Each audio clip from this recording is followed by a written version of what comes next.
Okay, so thanks for logging in, and it looks like you're in the same place as last time we met over at home. Is it still a private place to chat, or? Yeah, everyone's out, so it's just me. Okay, great. So today we're going to do a little bit more of some of that stuff that pretty much everybody kind of gets. And so today, we've talked about HIV. We're going to talk about mental health today. But before we do that, I want to check in to see if you have any reactions from last week or anything that just kind of came up this week that you want to chat about. No, nothing has really changed. Kind of same old, same old. Okay. Sounds good. Okay, so then why don't we go ahead and get right into what we're going to talk about today for mental health. So I guess I want to start out by kind of hearing a little bit from you about how you feel like your mental health is, or like if you've ever had any challenges with mental health in the past. I mean, kind of. Kind of. I don't think I've ever been diagnosed with anything, but I've been told that I might have some depression. I've also witnessed some traumas, and now I have anxiety mostly because of that. But yeah, that's about it. Mm-hmm. So no like diagnoses, but other people kind of notice some depression in you, and like what does that look like or feel like? What does my depression look like or feel like? Yeah, like do you notice symptoms of it, or? I mean, like I've always just been like this, so it's hard for me to tell if anything's different. But I guess when it's really, really bad, like I'll go days without showering. I won't leave the house. If I can't find a place to stay, I'll just sleep outside as opposed to trying to like find a shelter because it's just too much work. And then like I get very dark thoughts as well. Okay. So it sounds like it's something that you deal with quite often, and that it still kind of causes sometimes like some really, difficult things for you, or kind of negatively impacts you in a way. I mean, yeah, but I guess I don't think about it like that. Like it's just a part of being me. Okay. Have you ever found anything that helps with it? Like, or have you ever, I don't know, found something to kind of cope with it and make it a little easier? I just kind of ride the wave until it's not awful, and then I just go back to being, I guess. Because like sometimes nothing helps at all, and other times like walking or exercising, sometimes that helps. Being around people just makes it worse. I think like what really bothers me is like the lack of sleep it causes. Like I'm tired, but I can't sleep kind of lack of sleep. So.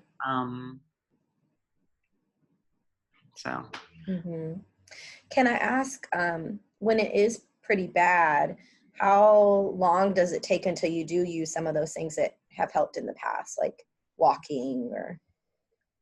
I mean, like when it's bad, it's bad. I don't do anything. I just wait for it to just like figure itself out. Yeah. So kind of like you said, like try to ride the wave through it. Yeah. How long does it typically last? It can last for some time. If I'm like a week, maybe 2 weeks, sometimes more. Okay. But I think like in general, I'm just always, like if on a scale of 1 to 10, 10 is someone who is having like a regular normal day, and 1 is someone who is like about to jump off the Golden Gate. I think I'm consistently a 4 anyway. Mm. And then like during those times, then I'll be like a 1 or a Mm. Okay. Okay.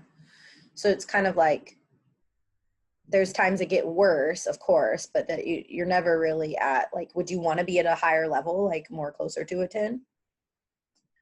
I don't know. I don't even know what it would mean. Like, I don't even know if like my body could sustain that. Yeah. Um, Have you so yeah, ever I felt don't. that way? Say that again? Have you ever been closer to a 10? Like, even way back when you were younger, or? I mean, I think all this stuff started when I was younger. One of my friends OD'd while we were together, and then things just kind of got worse after that. Mhm. I don't remember ever being a 10. Okay. Okay. You had mentioned too that sometimes it leads to, I think you had said like dark thoughts, and I'm curious if you could tell me more about that. Just like dark thoughts in general. So like my thoughts will go from, I guess, okay, so my thoughts will go from more of like a passive, not wanting to be around. So like, just kind of like, oh, I wish I was dead in my head, or, if I died, no one would care, or Mm-hmm. um, it all doesn't matter anyway. And then when it gets really bad, then it's like, what's the point? You could very easily kill yourself, that kind of stuff. Mm-hmm. Mm-hmm. Okay.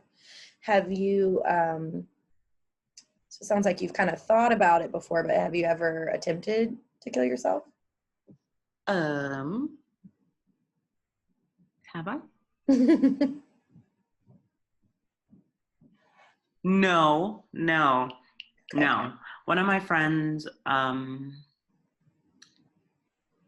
yeah, so like I've had a lot of loss, but one of my friends committed suicide earlier this year. Mm-hmm. Um, and it had me really thinking about it, but no, I've never attempted. Yeah. I've never made a serious attempt. Yeah. Well, I'm sorry to hear about your friend. That can be really hard. Yeah.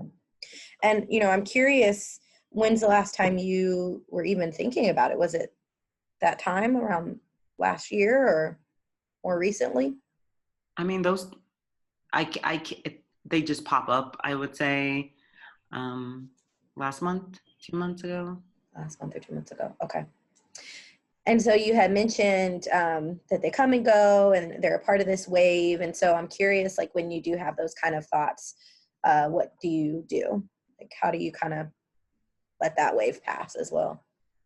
I sleep if Sleep. I can. Okay. Sometimes I'll smoke cannabis, just to, like, make me fall asleep. Um, I tried alcohol, but then it gives me like, I don't know, alcohol gives you like weird energy, which Mm-hmm. just makes it worse. Mm-hmm. Mm-hmm. Because like you have these awful thoughts, and then you also have like energy because of the alcohol, and like, yeah. So I don't use alcohol anymore. Mm-hmm. When I get like that, I've tried using meth when I get like that, which sometimes will help, but then I feel like it kind of does that alcohol thing where it kind of swings me the wrong way, and then all of a sudden it's like I have all this energy for my negative thoughts. So usually I just like I smoke and just try to sleep it through. Yeah.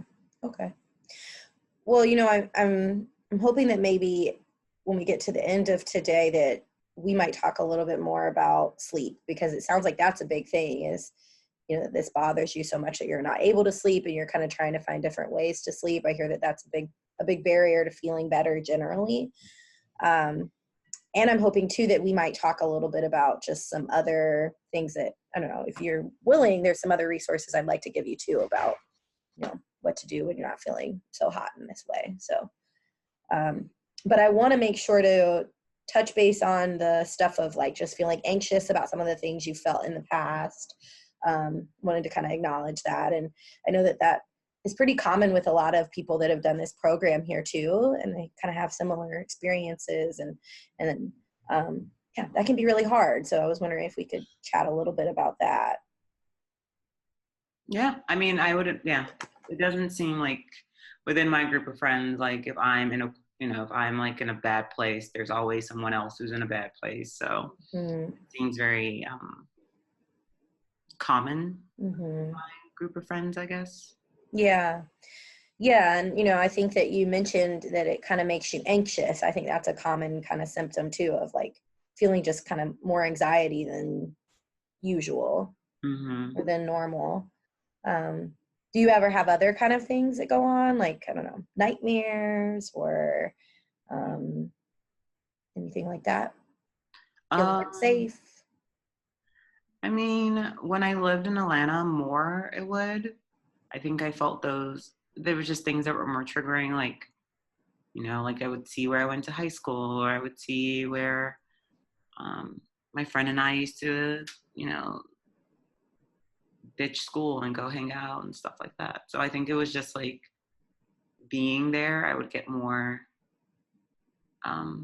triggers, and it was just awful. Like it would feel like I was rewatching something, or it'd feel like I was back in that space, or it was one of the reasons I left. It was just too intense. Because there was like reminders kind of all over the place. And like people yeah, constantly talking about it. It was just too much. Yeah. When some of those feelings come up now, what kind of things do you do to kind of get through those? I just write it. Same as the depression too. Okay. I don't know if you remember when you met with Dominique in the first session, but you filled out some questionnaires about mental health. And if you're curious, I wanted to give you some feedback on those questionnaires. And basically the short of it is that the questionnaires really do map onto kind of what you're saying right now. They definitely show that you have some kind of moderate symptoms of depression that you endorsed on those questionnaires. And so I think that really maps onto what we just talked about of kind of not feeling too hot all the time. And same thing with a questionnaire that we gave you that measures people's reactions to difficult events or traumatic events. It really maps onto that one too. So your score was a 15 on the one for depression and a 38 on the one for symptoms of trauma, PTSD. So I wanted to share that with you and see if you had any reactions to those scores. It sounds about right. Yeah, I think it really maps onto what you just shared too. So, and I wanted to kind of highlight, you've already said this, but a lot of times these different symptoms are really common among young people specifically who are HIV positive even. So, there's a lot of different mental health kind of difficulties that people deal with. And among this population, these are pretty common too. So I just wanted to make sure to highlight that. And it sounds like you've noticed that among some of your friends too.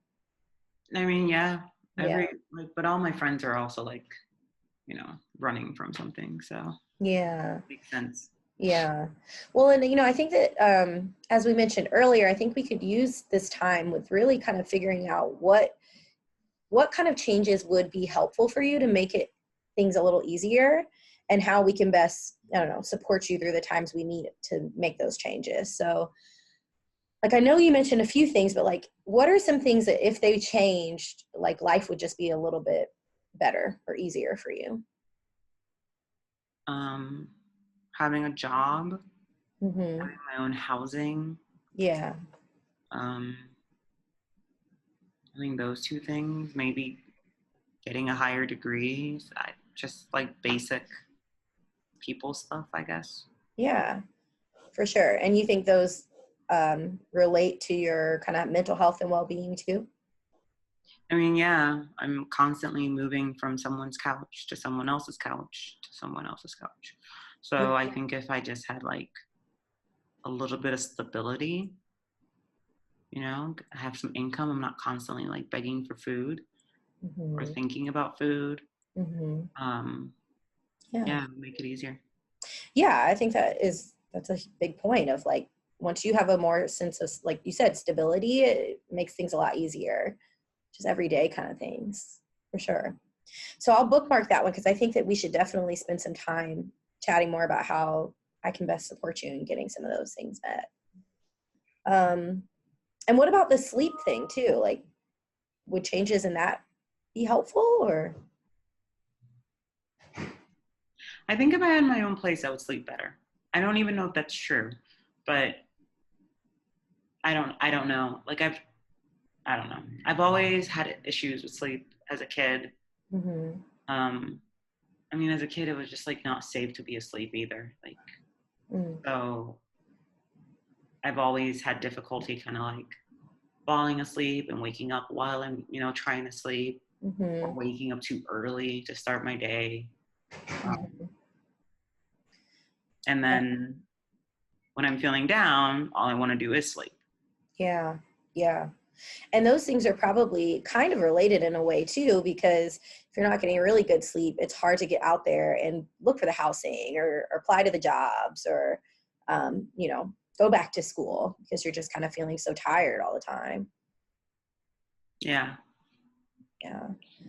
So, I think that focusing on the job and the housing and the school is a big thing. And I don't know, if you want, we could loop back around to sleep a little later date, or we could kind of think about ways to address that maybe next week. We could talk about it next week. If you want. We can talk about it. I think it's just like, it's difficult because, people, whenever you read things online about how to like help with insomnia, they're like, set a schedule, be in a quiet place, make sure you're relaxed. And it's like, I can't do that. Yeah, for sure. There's a lot of things online that are like not super helpful for really hard difficulties with sleep. I agree with that too. So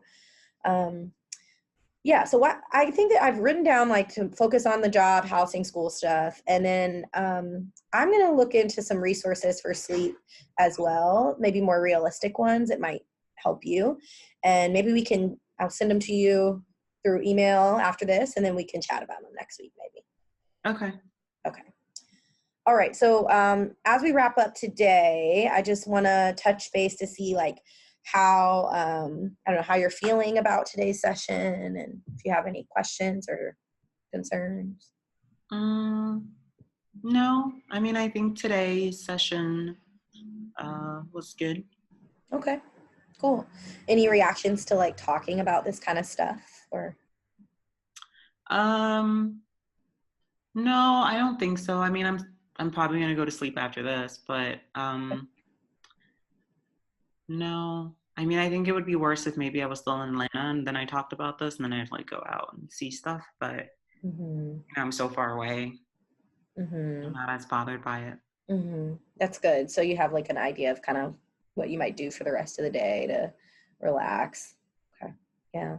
And next week we will follow up a little bit more on this, and we can really use that time to really brainstorm on ways we can best, support you to feel a little bit better on a daily basis. And after this session, we have one more kind of session that we might need to go through after next week's, and then we are kind of free to talk about what we'd like to talk about. So that's where we could really hone in and talk about like the job, the housing, and all of that. So. CBD helps sometimes. Oh, okay. Like the pills. Yeah. They're a little expensive, but like I have a friend who also can't sleep, so. And that works. Okay. Have you ever? Like it makes you really fall asleep, and then I feel a little like, like I'll wake up after 6 hours of sleep, and I'm just like, wait, what happened? Yeah. And then are those things that you're getting from your friend, or are you getting them from like a doctor or somewhere? I don't have the card. I know I can get the card or the letter or whatever, but my friend got it when he was diagnosed with HIV. So like he goes to a dispensary and buys it, and then I'll like buy a few tablets off of him. I see. Okay. So that's something you've seen that has worked before, but kind of just like using your friends when he has it. Okay. Okay. That might be something we can talk more about then. Cool. Okay, well, I just want to say, like, I know that this stuff can sometimes be really difficult to talk about, and so I really appreciate you opening up and, sharing really honestly. And I'm glad that you kind of have a good plan of how to take care of yourself after today. And, um, we'll talk more about how to best address these things next week too. Okay. Okay, I will talk to you next week, same time.